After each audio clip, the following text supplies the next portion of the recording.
Hello, this is Kim Schneider or Arki. I want to show you in this short video tutorial how you work with the Striga Ensemble outfit and how you prepare it for a dForce cloth simulation. First, what you'll need, of course, is your Genesis figure. In this case, I'm working with Genesis 3, but that doesn't make any difference when you're working with number 8. So here she is in our scene. Next thing you will have to do is go to the clothing, Arki, Striga folder and load this preset here, Striga full simulation ready. This other preset here is designed to work with those RSA pose presets in here. But on this tutorial we are going to focus on the simulation ready one. Just double click this with your Genesis figure selected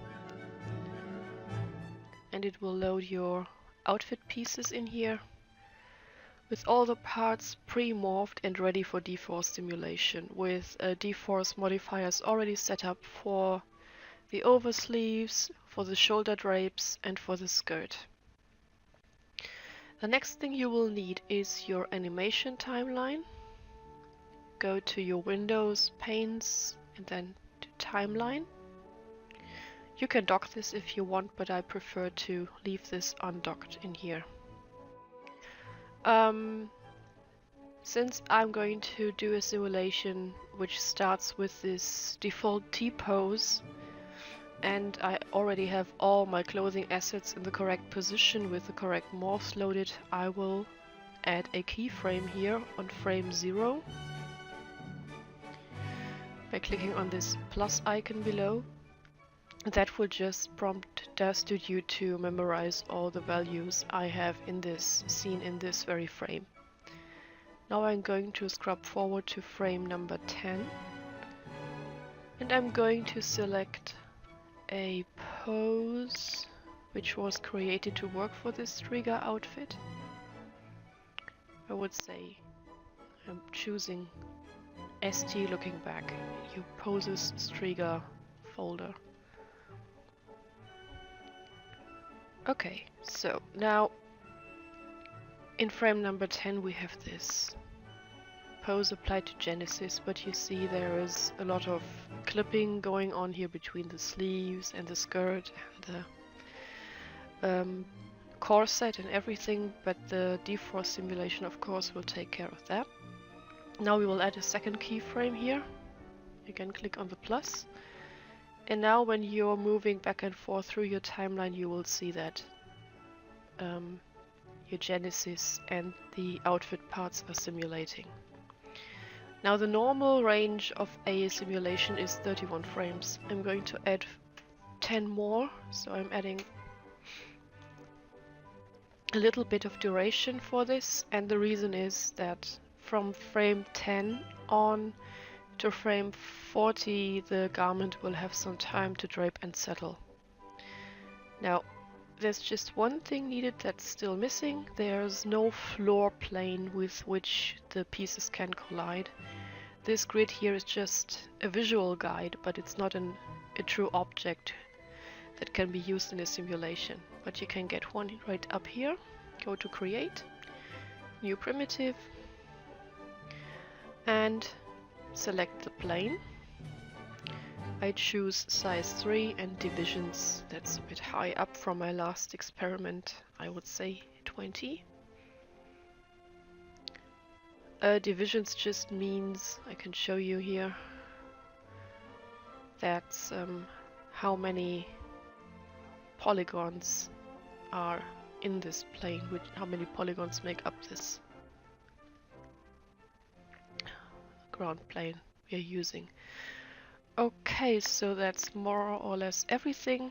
What you need now is, again under Window, Panes, the simulation settings here.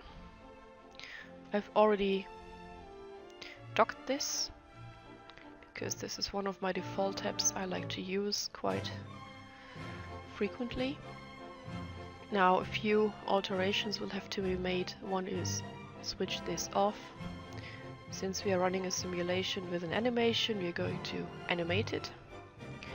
And we're choosing viewport. This means the collision mesh resolution uses the subdivided settings of these three parts. The oversleeves, shoulder drapes and skirts all have a high resolution setting with subdivision level 1.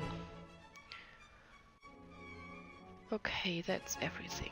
Now, the only thing left now for me would be to just click the simulate button and let the simulation run for a while. So I'm just going to do that, and then I will show you in a time lapse what is happening during this animated simulation.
Okay, so now we see the simulation has finished.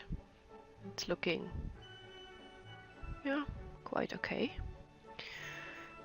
There are a few areas here we are going to take care of in a few moments, but first I want to show you the advantage of doing a dForce simulation with an animation, because now with all the 40 frames covered after setting our second key pose here, we can choose the frame that offers the most attractive drape. So if you want some more dynamic in here through her turn in the movement, you can choose this one or even go further back. If you want it more settled and draped, you can move to a frame towards the end. So I'm going to move this to the side here, and talking about the clipping and pokes you saw here, I have built in a few morphs to work with this problem. One of them can be found under morphs adjustments. It's called adjust over shoulders. Dial that in a little bit and then use this expand all morph. Now you notice there is some clipping going on between the drapes and this color here. So I'm going to use the similar morphs here in this color piece to counter that. So now you have, I think, a nice and attractive basic simulation for your renders. You will have to delete the plane, of course. I'm going to just hide this in this case. But the adjustments you can still do with a dForce simulation in place is, for example, the oversleeves, like the skirt and the shoulder drapes, have built-in control dials which can move the ends of the sleeves here, like front and back. I'm just going to use this a little bit, so, or twist them. So you get the basic idea what you can do with them. So these will not influence your drape morphs, they will just allow you to move these parts separately. The shoulder drapes have the similar control morphs, which let you move the two back drape parts here. So you can move this back and forth a little bit, or to the side, or twist them. So whatever you choose. So This is basic dForce simulation to get you started with your own creations.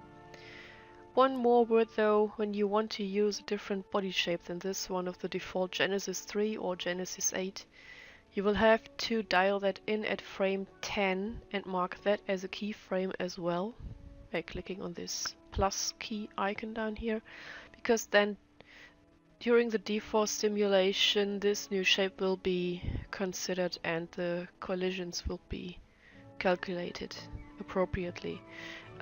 You can dial in the new body shape after the dForce simulation, but then you might get some undesirable distortions here in the skirt, in the sleeves and in the shoulder drapes. So I recommend making that shape a part of your dForce simulation. So that's all for now, and hope this helps you get started with the Striga outfit. Thanks for listening and viewing, and bye!